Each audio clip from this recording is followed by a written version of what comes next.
მოგესალმებით, მეტრონომის სტუმარია კორუფციის მკვლევარი დავით მშავანაძე.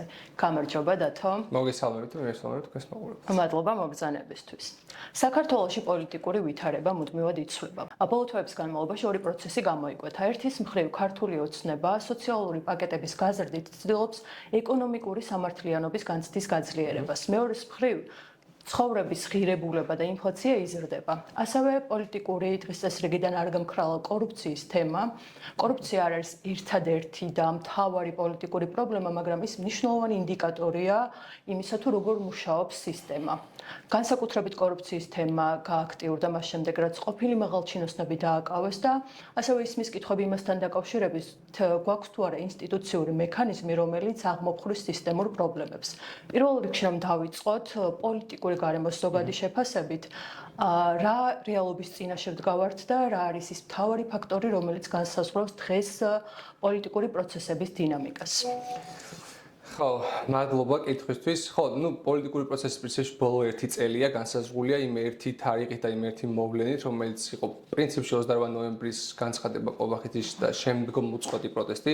ამის შემდეგ პრინციპში ვართ ერთ პროცესში, ამ რაღაცა ერთის მხრივ პროტესტის, რომელიც ხან აღმავალია, ხან დაღმავალი, მაგრამ არის უწყვეტი და მეორე მხრივ ვართ პროცესში, როცა ხელისუფლება ცდილობს, რომ რაღაცნაირად კონსოლიდაცია გააკეთოს ძალაუფლების, იზოლაცია გაარღვიოს და თავის მდგომარეობა გაიმყაროს.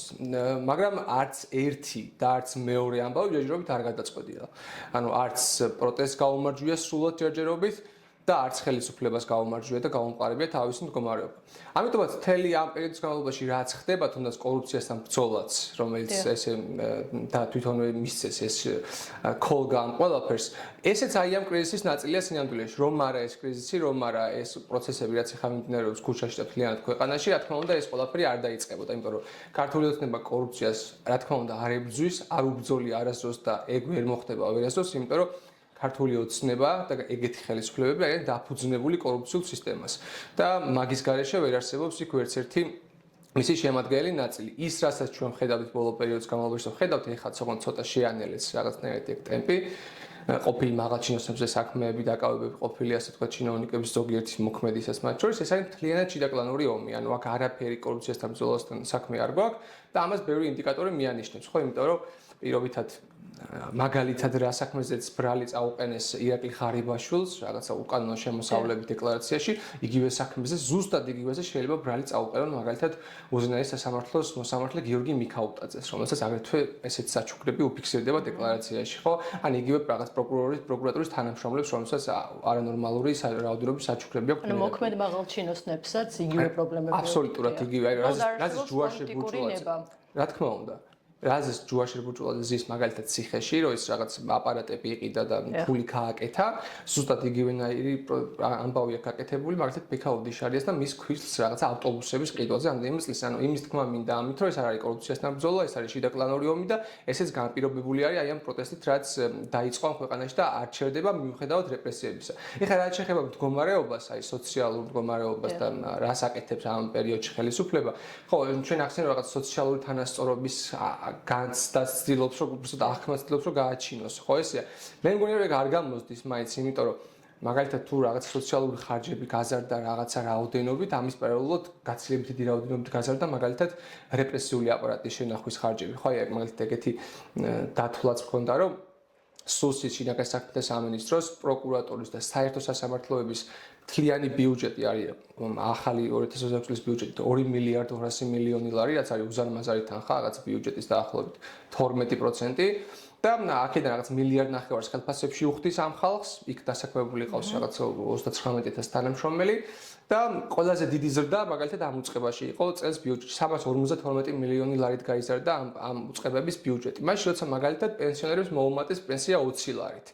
რაც არის აი 5% ზრდა რეალურად რა 350 ლარი იყო პენსია და გახდეს 370 ლარი ხო ანუ ეს თითქოს კი ცდილობს რომ ეს განცდა გააჩინოს მაგრამ ეგ რა თქმა უნდა ეგრე არის რა თქმა უნდა მისთვის პრიორიტეტი არის უპირველესად მისი რეპრესიული აპარატის შენახვა ხელფასები რა ვიცი ყაველაშვილს გაუხდათ 16000 ლარი ხელფასი ჩვეულებრივ დეპუტატს გაუხდათ 13000 ლარი ხელფასი ანუ არანორმალური დაშორება ხო ამას რაღაც დავთვალე კიდევაც რომ მაგალითად ჩვეულებრივი პენსიონერის ხელფასი და ჩვეულებრივი დეპუტატის შორის ხელფასი არის 28-ჯერ განსხვავებული, ანუ 28-ჯერ მეტი აქვს პარლამენტარის ხელფასი, ვიდრე ჩვეულებრივი პენსიონერის. მაშინ როცა მაგალითად ევროკავშირის წევრ ქვეყნებში ეს განსხვავება არის საშუალოდ 6-ჯერ, ანუ 6-ჯერ მეტი აქვს დეპუტატს, ვიდრე უბრალოდ პენსიონერს. ხო, მიუხედავად იმისა, რომ ჩვენზე არიან 10-ჯერ მდიდრები, უკეთესად ცხოვრობენ, უკეთესი პირობები აქვთ, მაინც ესეთი მცირეა სხვაობა. ანუ ეს მოკლედ ეს ამან არ მოგვატყუოს, რომ თითქოს რაღაც სამართლიანობას ცდილობენ, ეს არის უბრალოდ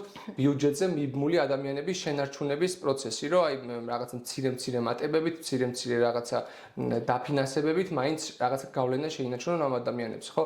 პენსიონერებთან ერთად შეგვიძლია ვთქვათ, დავახსენოთ მაგალითად სოციალურ დაუცველების რაოდენობაც, ხო, რომელიც ძალიან დიდია რეალურად 7,000 ადამიანი იღებს ამ ქვეყანაში საარსებო შემწეობას. ეგ არის ჩვენი ქვეყნის მოსახლეობის 20%. ალბათ ესენი მანიპულირებენ ხოლმე, იძახიან, რომ 13% არისო სიღარიბის სხვას მიყოფებიო. ოღონდ ეგ არის ძალიან მარტივი манипуляცია და გეტყვით როგორ. მაგალითად ამ 7,000 ადამიანიდან 250,000 ადამიანი ყავთ დასაქმებული რაღაც 300 ლარიან სამსახურებზე, რომელიც გააუქმეს შორის ეს პროგრამა, იმიტომ რომ ამოიწურა არჩევნები და ზუსტად არჩევნების წინ ჰქონდათ 2024-ის, 2025-ის და 2025-ის არჩევნების წინ მუშაობდა ხოლმე ეს პროგრამა. რა თქმა უნდა, არავინ სიღარიბიდან არ ამოსულა ამ პროგრამის მეშვეობით, აი არავინ დახარჯეს 360 მილიონი დოლარი და აი აქ რო ყავდათ დასაქმებული 250,000 ადამიანი, მაგათ აღარ თვლიან ღარიბებად. თითქოს გამდიდრდნენ 153 ლარიანი სამსახურით რა, ეს არის მათი გათვლა და ამიტომაც რეალურ რიცხვებში რო დავინახოთ, ქვეყანაში გვაქვს რა 20%-იანი უკიდურესი სიღარიბე, ერთი ამდენ ადამიანს აქვს განცხადება შეტანილი, რომ სჭირდებათ სახელმწიფოს შემწეობის მიღება, ან ეს არის ჯამში 1,300,000 ადამიანი და მთელი მოსახლეობა ვარ 3,5 მილიონი, ანუ მოსახლეობის მესამეც არ შეუძლია თვიდან თვემდე მივიდეს ისე, რომ დახმარება ან არ ქონდეს, ან არ ითხოვოს ეს დახმარება იმისთვის, რომ გადარჩეს და ამ პირობებში ხა ეს მათი ასე თქო თუ ეს სუზან მაზარი რა თანხებსაც თვითონვე გამოაჩინეს ხო ღარიბაშვილის სახში რაღაცა 7 მილიონი დოლარი, იქეთ ოქროს ზოდები, იქეთ რაღაც, ანუ ეს კარგად აჩენს რა მათი რეალური სახე რა არის. მათი რეალური მიზანი რა არის, ანუ ეს რაღაც deep state-ი ომის თავიდან ნაცილება თუ ეს მთელი ბოდვები არის აბსოლუტურად მოგონილი, აი ეს ამ ოქროს ზოდებში უნდა ვეძებოთ პასუხი. აი ეს არის მათი ასე ვთქვათ თვითმიზანი, რატომაც ძალაუფლებას არ თმობენ არაფრის დიდებით, იმიტომ რომ ამას დაკარგავენ. შესაბამისად, მე მგონი რამდენადაც ცდილობენ რომ თითქოს განცდა შექმნან რომ რაღაცა კორუფციას ვებძვით ან კარგი მდგომარეობა გვაქვს, იმდენად თავსაც უფრო მეტად ფაქტავენ. იმათვის ვისაც ჯერ არ შეუმჩნევი აქამდე. თან რამდენიმე ლარით, როდესაც იგეგმება პენსიის გაზრდა, ასევე ხელფასების გაზრდაც, მატულობს მუდმივად პირველადი საჭიროების პროდუქტების ფასები, ასევე წამლების და ერთგვარი პოლიტიკური манипуляციაც ხომ არ არის ეს რომ ეგ არის ძალიან სწორი შეფასება. ნახე, ამბობენ რომ ზოგადი ინფლაცია გვაქვს ხა 4.8%. ინფლაცია რო განმარტოთ არის ფასების ზრდა, მოკლედ გაძვირება პროდუქტების, მომსახურებების. ამბობენ ზოგადად გვაქვს 4.8%, ამაში შედის ოღონდ უამრავი სერვისი და საქონელი, მაგრამ ჩვენთვის ყველაზე მნიშვნელოვანი რაც არის, ეს არის მაგალითად წამლები, პირველადი კვების პროდუქტები, თავის მოვლის საშუალებები და ასე შემდეგ, რომ ადამიანები ფაქტობრივად ყოველდღე ყიდულობენ. ამას ესეც ასაკეთო ნახავთ, აღმოვაჩენთ რომ მაგალითად პური გაძვირებულია 21%-ით, წამლები გაძვირებულია 12%-ით, რაღაცა კარტოფილი გაძვირებულია 13%-ით, ანუ საშუალოდ აი ამ პირველადი მოხმარების საგნებს და მეცასაც დაუთვლით აღმოვაჩენთ, რომ 16%-ით არის უფრო მეტად გაძვირებული წინა წელთან შედარებით, ვიდრე იყო და ამ დროს პენსია იზრდება 5%-ით. ანუ გაზრდილი პენსიის პირობებშიც კი პენსიონერი არის 10%-ით უფრო ღარიბი ვიდრე იყო პენსიის გაზრდამდე რა, ანუ იმდენად ვერ ეწევა და ვერ აბალანსებს ერთმანეთს ფასების ზრდა და პენსიის ზრდა, რომ ამ პენსიის ზრდას ფაქტობრივად არანაირი დანიშნულება და არანაირი ფუნქცია არ აქვს. ამიტომაც გვატყუებენ. რა თქმა უნდა გვატყუებენ, იმიტომ რომ ეს ფასების ასე ვთქვათ, არც კონტროლს ეწევენ, არც შეუძლიათ, არც ინტერესი აქვს და გამოდიან და იტყვიან რაღაც პენსია გაიზარდა, რაღაცა ინფლაცია 4%-ია, ოღონდ აღმოვაჩენთ, რომ რასაც ყოველდღიურად მოვიხوارთ, ის არის გაძვირებული 20%-ით და აი უბრალოდ აღარ ყოფნის არა თუ ძველი შემოსავალი, არამედ გაზრდილი შემოსავალიც კი აღარ ყოფნის, რომ ეს ყველაფერი დაფარშს. ამისად, ხო, ეს ძალიან სწორი ინდიკატორია. ანუ ამ ქვეყანაში არც სიღარიბე იძლევა, არც ცხოვრება იაფდება, არც შემოსავალი იზრდება იმდენად, რომ გადაფაროს. ანუ ნახეთ, არც ეკონომიკურ ზრდას და არც ხელფასის ან პენსიის ან რაიმე შემოსავლის მატებას არანაირი აზრი არ აქვს, თუ ის არ ფარავს ინფლაციას. ანუ ინფლაცია თუ უფრო მეტია, ესე იგი ღარიბდება. და ჩვენთან არის ინფლაცია ყოველთვის უფრო მეტი, ვიდრე ეკონომიკური ზრდა და ეს ხელფასების მატება. შესაბამისად, მდგომარეობა ნამდვილად არ არის კარგი და სახარბიელო მაგ მიმართულებით რა. რამდენად სახიფათოა კორუფცია, როგორც ქვეყნის შიგნით არსებული პოლიტიკური პროცესებისთვის, ასევე საგარეო კურსისთვისაც. ხო, ანუ ხედავთ რომ ანუ კორუფცია ეს არ არის მარტო ის რომ ვიღაცები ფულს იპარავენ. ფულს იპარავენ, ჩვენ ამის შედეგებს ყოველდღიურად ვხედავთ და ამის გამო არაერთი ტრაგედიაც კი დატრიალდა ჩვენს ქვეყანაში. მათ შორის ცუდად რეაბილიტირებული რაღაც ვაკის პარკის შეგვიძლია გავიხსენოთ, სადაც ვამბობდით ყოველთვის რომ აქ იყო Green Service Plus-ი კომპანია, რომელიც იყო ოცნებასთან დაკავშირებული, კალაძესთან დაკავშირებული, ასეთი უამრავი, ასე ვთქვათ, ის ხო იგივე შოვის ტრაგედიაც კი აქედან განპირობებული იყო სინამდვილეში, ხო? იმიტომ რომ იქ თავის ძროზე ჩატარებული ნაპირსამაგრის სამუშაოები თუ რაღაცა გაფრთხილების მექანიზმები, წინასწარი შეტყობინების არ იყო წესიერად გაკეთებული და ამან გამოიწვია ამ ხელას ხვერპლი. ხო, მე არ ვიძახი რომ შეიძლება სრულად აგვეცილებინა თავიდან ვერ სტიქიურ ბედრობას. მაგრამ რა თქმა უნდა და რეაგირება ყოფილიყო ადეკვატური. ხო, შესაბამისად ეს ანუ პირდაპირ კლავს ადამიანებს ეს ყველაფერი, მაგრამ გარდა ამისა კიდე რამდენიმე ინდიკატორი შეიძლება მოვიყვანოთ, რაც ამ კორუფციის შედეგებს ასახავს. მაგალითად, ბოლო 4 წლის განმავლობაში, როცა თითქოს ეკონომიკური ზრდა ჰქონდა მაღალი, ხო 9-10%, ფურცელზე ყოველ შემთხვევაში ასე იყო, როცა თითქოს რაღაც აქ შემოვიდა კაპიტალი, ამ დროს ყველაზე მეტი ქართველი გავიდა ქვეყნიდან, ვიდრე ოდესმე გასულა 160,000 ქართველით უფრო მეტი წავიდა, ვიდრე შემოვიდა. და აქედან 70,000 ადამიანი იყო 30 წლამდე შრომისმნორიალი ქალი და მამაკაცი, ანუ ნარჩევი საზოგადოება წავიდა ამ ქვეყნიდან რეალურად, ხო და მე მათ შორის უკვე შრომისმნორიანი დანარჩენი ადამიანებიც და ეს მაშინ ხდებოდა, როცა ეკონომიკური ზრდა თითქოს ყველაზე მეტი იყო და მარტივია პასუხი. ეს ეკონომიკური ზრდა არ აისახება ადამიანებს. უბრალოდ ადამიანებს ეგ არ აისახება, ეგ არის კორუფციის დამსახურება უპირველესად, იმიტომ რომ ირაკლი ღარიბაშვილს თუ 7 მილიონი დოლარი აქვს სახლში, ესე იგი ნიშნავს რომ სადღაც ანგარიშებზე და რაღაც კრიპტოვალუტებში თუ აქვს 700 მილიონი დოლარი რეალურად და ამდენი რომ მას აქვს და იგივე რომ აქვს მაგალითად ლილუაშვილსაც, ქარსელაძესაც, რიჟვაძესაც და რა ვიცი მოქმედ ჩინოვნიკებსაც კიდე ეს ნიშნავს რომ ის ფული ხალხამდე აღარ მიდის შესაბამისად. მაგიტომაც გარბის ხალხი ქვეყნიდან, მაგიტომაც იღუპება ვიღაცები და მაგიტომაც აი თან განწყობაც ხო მნიშვნელოვანია რა ამ ქვეყანაში მე აი შეიძლება არ იყოს ვიღაცა თქვათ ქართულ რაღაცა ოპოზიციის მხარდამჭერი ან რაღაც კრიტიკულად განწყობილი ძალიან ხელისუფლების მიმართ, მაგრამ ბედნიერია ესე არავინ არ არის თუ არ არის ქართული ოცნებასთან დაკავშირებული რაღაცნაირად. ანუ ყველას აქვს უიმედობის განცდა, ყველა აი ვერ ხვდება რა უნდა დაგეგმოს მომავალი, ვერ ხვდება რა იქნება, აი ხა განათლებაც ისპობა, რაღაცა უვიზო მიმოსვლა შეიძლება გაჩერდეს, ანუ ეს ყველაფერი არის კორუფციის შედეგი რეალურად და კორუფცია ცოტა უფრო განვაზოგადოთ, სახელმწიფოს მიტაცებაც არის რეალურად რა, იმიტომ რომ თუ კორუფცია არ არის ესეთი ტოტალური მასშტაბის, მაშინ რაღაცა ინსტიტუტი იმუშავებს, რაღაც ინსტიტუტი თუ იმუშავებს, მაშინ კორუფციაც ვეღარ იქნება ესეთი და ეხლა დღეს არანაირი ინსტიტუტი აღარ მუშაობს, აი წეგანაც ვკითხე და ვერ გიპასუხე, დღეს არანაირი ინსტიტუტი არ მუშაობს. არც ერთი, აი ბოლოს რაღაც სახალხო დამცველი ყავდა ერთი და პრეზიდენტის სანამ სალომე იყო რაღაცა, ასე ვთქვათ, ფორმალურად და არა მარტო ფორმალურად, ნორმალურად გამოიყურებოდა ინსტიტუტები, ხა დღეს ხედავთ, რომ ესეც არის სრული კატასტროფაა. აბსოლუტურად მოსწორებული ეს არის კორუფციის შედეგი რეალურად, იმიტომ რომ რამე ინსტიტუცია თუ მუშაობს, მაშინ კორუფცია ისე ვერ შლის ფრთებს, როგორც ეს უნდა მის შემოქმედებს. ამიტომაც დღეს რავი, შეგვიძლია დავადასტუროთ, კორუფცია არის ტოტალური. ოდე ერთად განმარტავ კიდე, რომ კორუფცია ბევრნაირი შეიძლება იყოს, ახლა შეიძლება პოლიციელი არ გვართმევს გრთამს და ეს გაიშნიკები აღარ დგანან ქუჩაში, მაგრამ ეგ არ ნიშნავს, რომ ჩვენ გვაქვს ელიტური კორუფცია. ელიტური კორუფცია ნიშნავს იმას, რომ ყველა საშუალო წვრილი თუ მაღალი თანამდებობის პირი ჩართული არის აი ამ კორუფციულ სქემაში. რაც ნიშნავს, რომ ავი ტენდერებს არგებენ ერთმანეთს და მაგალითად ქართულ ოცნებას მთელი პერიოდის განმავლობაში აქვს 60 მილიარდზე მეტი ლარის ტენდერები ჩატარებული და აქედან რა ვიცი, აი 90% შეგვიძლია დავადასტუროთ, რომ აქვთ მათზე მორგებული პირობებით, ხო? შესაბამისად, სხვები, ვისაც სურვილი ჰქონდა, რომ რაღაცა იმაში ბიზნესი ჩართულიყო, ყველა ამ ქვეყნიდან წავიდა, ან საერთოდ გვერდზე გაიწია, ხო? ამიტომაც ან ტოტალური არის, ყველა თანამდებობის პირი ამაში ჩართულია. ნეპოტიზმიც ამის ნაწილია, რომ აი თუ ვერსად ვერ დასაქმდები თუ რაღაცა მათი ეს არ ხარ ხო, მათი ეს არ ხარ ლოიალური. შესაბამისად, ხო, ეს შედეგები აი ძალიან მე მგონი ძალიან კარგად ასახული არის ყველა სეგმენტზე. რატომ არის ასეთი ღრმა და სტრუქტურული კორუფცია დღეს საქართველოში? იმიტომ რომ ეს ბიძინა ივანიშვილის ვთქვათ შედეგი და მისი მიზანი იყო, ანუ მისი მმართველობა ამაზე იყო მთლიანად აგებული პირველივე წამიდან, ეს კარგად უნდა გავიხსენოთ, ხო, თავიდან გასაგებია შესაძლოა ცოტა სხვანაირად გამოიყურებოდა ეს ყველაფერი შეიძლება რაღაცა რეიტინგებში ჯერ კიდე ნორმალურად გამოვიყურებოდით, მაგრამ რავი, პირველი კორუფციული სკანდალი და ბევრი მსგავსი ასე თქვა თემა 2013 წელს გამოიკვეთა და მაგისფერი ეგ არც გაჩერებულ, რომ ეხლა ძალიან ცხადი გახდა.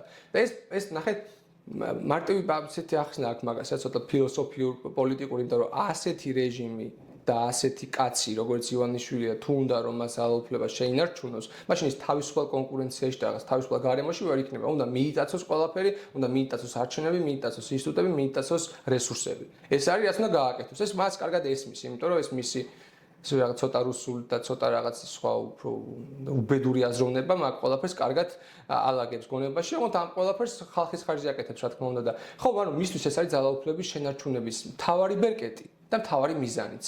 რომ კონდეს კორუფცია ტოტალური, კონდეს ყველაზე კომპრომატი, ყველა ყური ყავდეს დაჭერილი, ყველა რაღაცა მიბმული ყავდეს ბიუჯეტით და რესურსებით და არავინ ემანდ ვინმე არ გაიხაროს ისეთმა, ვისაც მისგან დამოუკიდებლად შეიძლება რომ რაღაც გააკეთოს, ხო, ან ფული იშოვოს, ან რესურსების მობილიზაცია გააკეთოს, ან პოლიტიკური წინააღმდეგობა გაწიოს, ანუ ეს არის რა მისი არსი და მისი მიზანი ეს არის. ამიტომაც ეხლა დროთა განმავლობაში როცა ყველა ინსტიტუცია მიისაკუთრა, ეხლა უფრო ადვილი გახდა მისთვის ამ ყველაფერს ასე ვთქვათ, კეთება და პირადი პატიმრები წავს ვიღაც ბაჩიაშვილი და ასე შემდეგ და უამრავი პატიმარი ყავს უკვე ციხეში და ეს არის მისი მიზანი, მაგრამ ექს უსასრულოდ არ გრძელდება ხოლმე მაგას თავისი გამოსავალი.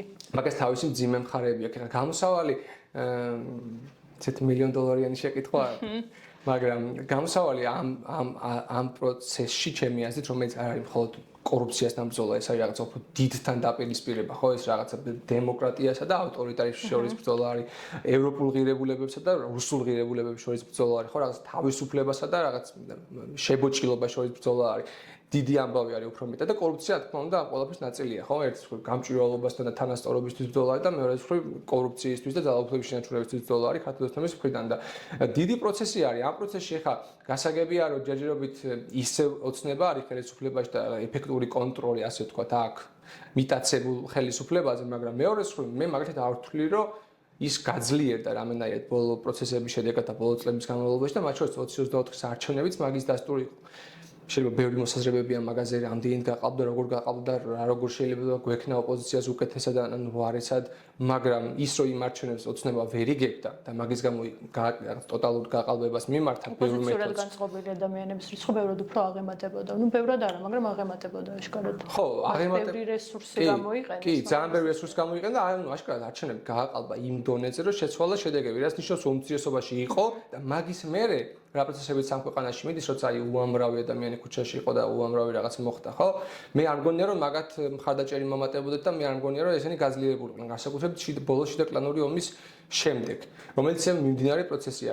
მაგრამ მეორე მხრივ ჩვენს მხარესაც ასე ვთქვათ არის ხოლმე ხო რაღაცა გარკვეული ზიგზაგები, შეცდომები, ვიღაც არჩევნებში შედის, ვიღაც რაღაცა საანონსებს, რომელიც მე ისე არ ხდება, როგორც ხდება, მუდმივად იცვლება ეს რაღაცა თქვათ პოზიციები ვიღაცების მხრიდან, მაგრამ საერთოდ ჯამში არ იცვლება მთავარი ეს რაღაც დაპირისპირების ღირებულებები ერთის მხრივ და კერა, ხო, რუსთაველის პროტესტი ამ შემთხვევაში და მე უკვე ნებისმიერ სხვა ადგილას სადაც ეს ხდება და მე მაგალითად გონია რომ მიზანი ამის არის ერთის მხრივ ნებისყოფა უნდა გვეყოს რა.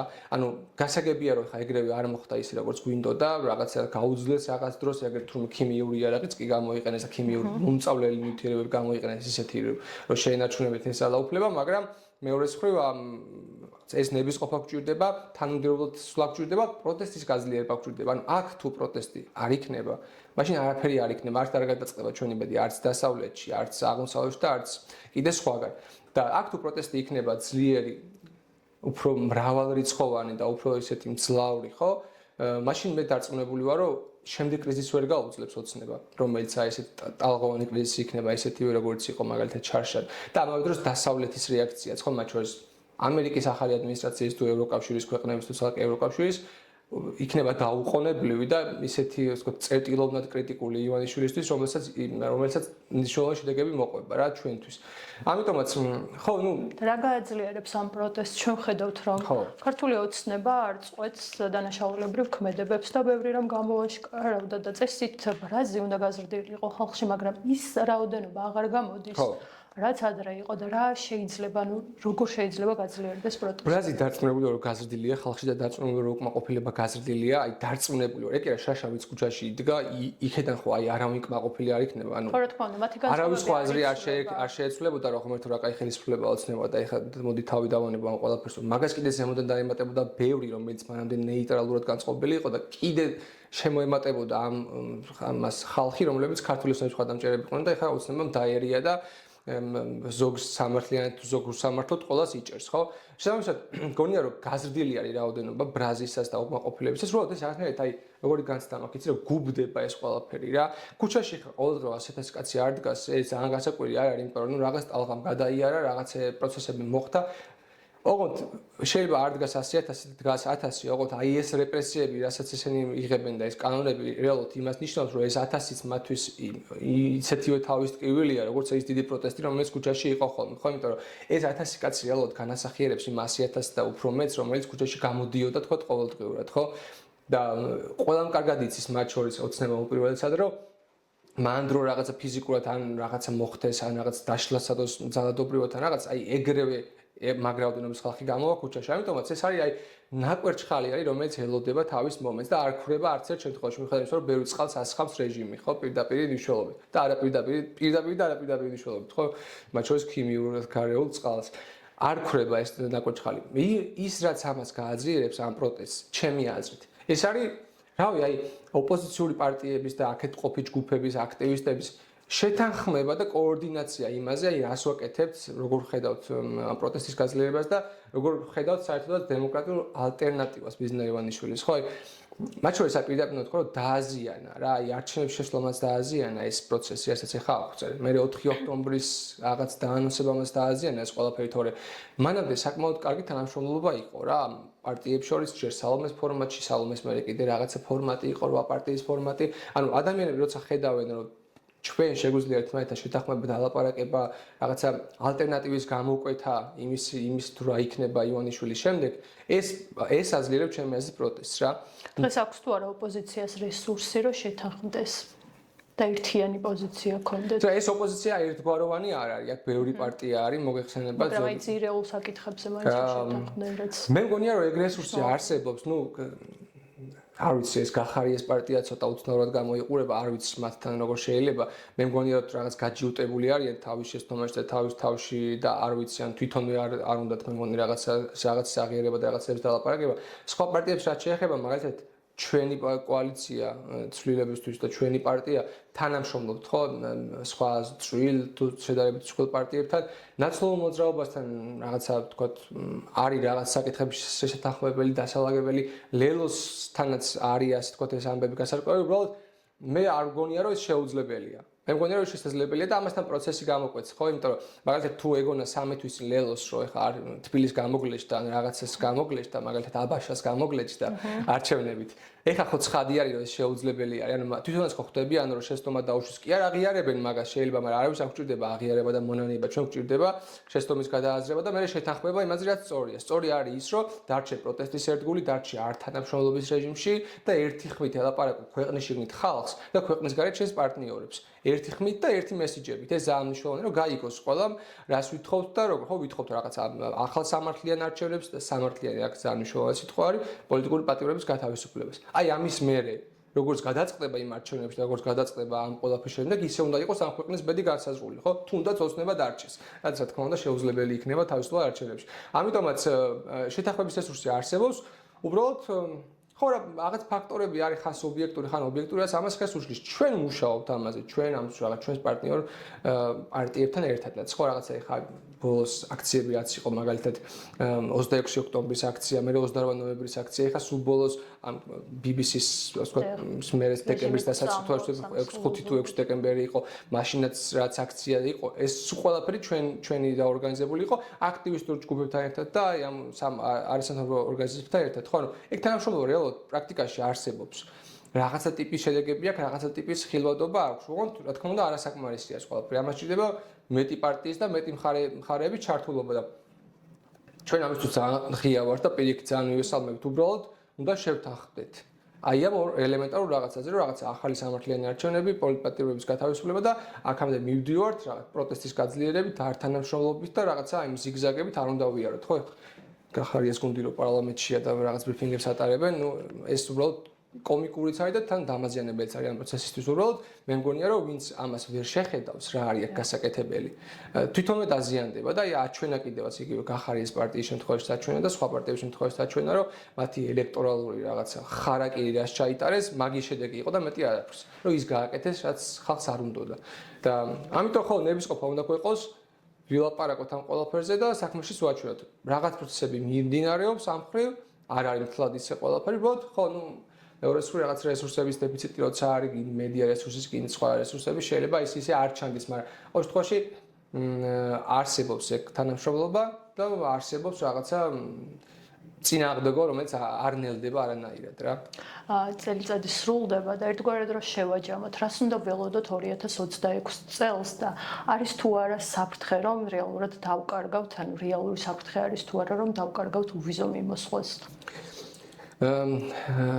უვიზო მიმოსვლაზე ვთქვათ უფრო რეალისტური სავარაუდოდ არის ის რომ უვიზო მიმოსვლას დაკარგავს ქართული ოცნების ჩინოვნიკები მასიურად, იმიტომ რომ ეხლა ვინც არის ის შეიცვალა ევროკავშირში, ასე ვთქვათ, აი ამ უვიზოს შეჩერების მექანიზმი. რომ გამარტივდა. გამარტივდა, რაც გულისხმობდა იმას, რომ აი აქამდე მაგალითად ესეც საცალკე და ეს აქციებია თან უვიზო რომ ჩამოერთვათ ვიღაცა პირებისთვის საცალკე, ეგ ევროკავშირში არ შეეძლო თუ 28 ქვეყანა არ თანხმდებოდა ამას და ვიცით რომ უნგრეთი ამას ბლოკავდა. ეხლა შეცვალა ეს ყველაფერი და შეუძლია უკვე რავი 15 სახელმწიფოს 27-დან ანუ უმრავლესობა შეუძლია ეს გადაწყვეტილება მიიღოს და მიიღოს არა მთელი ქვეყნის წინააღმდეგ, არამედ კონკრეტული ჩინოვნიკების წინააღმდეგ. ძალიან რეალისტური შეიძლება იყოს, რომ მაგალითად 2026 წლის იანვრის რომელიმე დილას ქართული ოცნების 700 წევრი იყოს დასანქცირებული რა, მაგალითად დეპუტატები, მინისტრები და ეს მათ ოჯახის წევრებზეც გავრცელდება. შესაძლოა გავრცელდეს, თუმცა მათზეც რო არ გავრცელდეს, უშუალოდ მათზე გავრცელება ძალიან მნიშვნელოვანი ამბავი იქნება. ჩვენ როგორც ვიცით, დეკემბრის ბოლოს იქნება ამ ყველაფერზე ასე თქვა მსჯელობა და პირველი ვის წინააღმდეგაც გამოიყენებენ ამ უვიზოს შეჩერების მექანიზმს, ანუ კონკრეტული ინდივიდების წინააღმდეგ ეს საერთოდ იქნება ქართული ოცნების ჩინოვნიკები არის ასეთი ინფორმაციები ევროკავშირის სტრუქტურებიდან დეკემბრის ბოლოს იქნება ამ ყველაფერზე შეხვედრები და გადაწყვეტილება შეიძლება იყოს მიღებული და 2026-დან ალბათ უნდა ველოდოთ რომ ამ მიმართულებით იქნება ასე ვთქვათ რაღაცა წნეხი და ახალი სანქციები ივანიშვილის წინააღმდეგ. მეორეს მხრივ აი ამ BBC-ის გამოძიების შემდეგ რაც გამოვლინდა შესაძლოა და უფრო რეალისტური არის რომ ბრიტანული სანქციებიც მეტად ასე ვთქვათ სწრაფად მოვა ასე ვთქვათ სისრულეში და ბრიტანული სანქციები უფრო მეტად მნიშვნელოვანიც კი შეიძლება იყოს ვიდრე ევროკავშირის აღებული სანქციები ერთად, იმიტომ რომ ბრიტანეთი ამ შემთხვევაში არის ივანიშვილისთვის და მისი რეჟიმისთვის რაღაცა ქონების დამალვის რაღაცა სივრცე, ხო, იმიტომ რომ ოფშორებში, მათ შორის ვირჯინიის კუნძულებზე და სხვა სივრცეებში ინახავენ თავიანთ ქონებას და ბრიტანეთის დასანქცირება არის ძალიან მტკივნეული. მათ შორის რუხაძესთვის, რომელიც არის ამათი მთავარი პროპაგანდისტი, ივანიშვილისთვის უშუალოდ და ასე შემდეგ.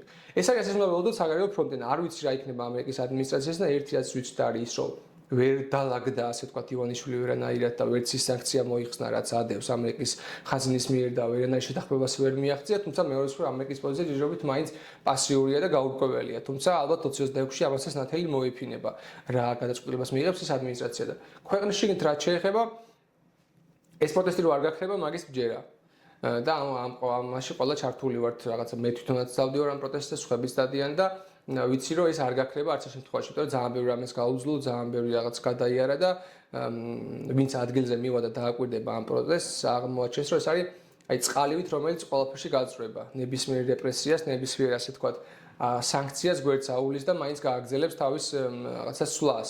ამიტომ ეს არ გაქრება, ამის გაძლიერება საჭირო არის. მე იმედი მაქვს, რომ 2026-ისთვის აი ეს ოპოზიციური ასე ვთქვათ კოორდინაცია და რაღაცა დემოკრატიული ალტერნატივის გამოხატვა და ასე ვთქვათ შექმნა უფრო სისრულეში მოვა, როგორც პოლიტიკური პროცესი. მეორე მხრივ პოლიტიკური პატიმრები არიან ციხეში, ბევრი და ამ შემთხვევაში გულისხმობ ამ ოპოზიციური პარტიების ლიდერებს. გამოსვლა უწევთ ვიღაცეებს, ნიკა მელიაზე ვიცით რომ მაგალითად გადაუწიეს ეს გამოსვლა 26 დეკემბრისთვის, ვიღაცეებს გამოსვლა უწევს სურა ჯაფარიძეს, ნიკა გვარამიას, ხოშტარიას, ლაშაძეს. აი ნახოთ ეს ყველაფერი მოხდება თუ არა, ისეთ მნიშვნელოვანია, ხო, იმიტომ რომ ეს ხალხი თუ გარეთ გამოვა, უფრო დაჩქარდება რაღაც ოპოზიციურ სპექტრში, რაღაცეებზე შეთანხმება თუ რაღაც პროცესების გადაწყვეტა. თუ ეს ხალხი ისევ ციხეში დარჩება, ეს ამ დაგვიტოვებს დღევანდელ სტატუს-კვოს და დღევანდელ მდგომარეობას, მაგრამ ეს მეორე რიცხვი ტვირთიც იქნება ივანიშვილისთვის, ხო? იმიტომ რომ ეს ნიშნავს, რომ ამ ქვეყნიდან ესე იგი არაფერი არ გამოდის დემოკრატიული, სანამ ივანიშვილია და ეს მათ შორის დასავლეთისთვის პრობლემა იქნება, რომ თუნდაც რაიმე შემსუბუქებას მიაღწიოს ივანიშვილის რეჟიმმა, რაღაც იზოლაცია გაარღვევს. ანუ ყველაფერს თავისი ფასი აქვს, რა გადაწყვეტილებასაც არ მიიღებს და მე მგონია, რომ 2026 არ იქნება უბრალო წელი. 2025-იც არ იყო უბრალო წელი, ბევრი რამე მოხდა, ასე ვთქვათ, ბევრი რაღაც შეიცვალა და შეიცვალა ჩემი აზრით ივანიშვილის საწინააღმდეგოდ, ყველაფერი უბრალოდ ჯერჯერობით ძალაუფლება ვერ დაკარგა, მაგრამ 2026-ში ალბათ უფრო ისეთი წელი უნდა იყოს, როცა მეტი სიცხადე შეიძინოს, როგორც საგარეო ფრონტზე მდგომარეობამ, ასევე საშინაო ფრონტზე მდგომარეობამ რა და მაგის მიხედვით ალბათ გადაწყდება რა შეიძლება. უბრალოდ კრიზისი რომელიც აქ ივანიშვილს ეგ არ გვარდება. აი ეგ არის ცხადზე უცხადეს, აი არ გვარდება და 2028-მდე ესე როგორ უნდა მივიდეს, როცა შემდეგი არჩევნები უწევს ფორმალურად. ეგ მაგას ვერ ვხედავ, რომ იქამდე მივა. არის რაღაც მოსაზრებები, რომ ახლა შეიძლება ვადამდელი ჩაატაროს 26-ის გაზაფხულზე, აი არ ვიცი, წარმოდგენა არ მაქვს, ვადამდელი თუ იქნება, უნდა იყოს სამართლიანი არჩევნები და არა რაღაცა ისეთი ხო, ნუ ეს ისეთია რა, დასალაპარაკებელი ამბავია, მე ხვდით, ან თავარია, რომ განცდა არსებობდეს და მექანიზმები არსებობდეს, რომ სამართლიანი ჩატარდება და მიუკერძოებლად და რავი, თუ უნდა კალენდარში უნდა ჩაატაროს პირობითად ვიძახი, ხო, ოღონდ არსებობდეს ეფექტური დაბალანსების და კონტროლის მექანიზმები. და არ ვიცი ხო ადამიანს ჩაატარებს თუ არა, მე არ მგონია რომ ის ადგეს და ჩაატაროს, მაგრამ ის რომ 26-ში, 27-და, 28 ესე გაძლებს და ესე იქნება ძალაუფლებაში თვითონ არაფერი, მე მაგას ვერ ვხედავ.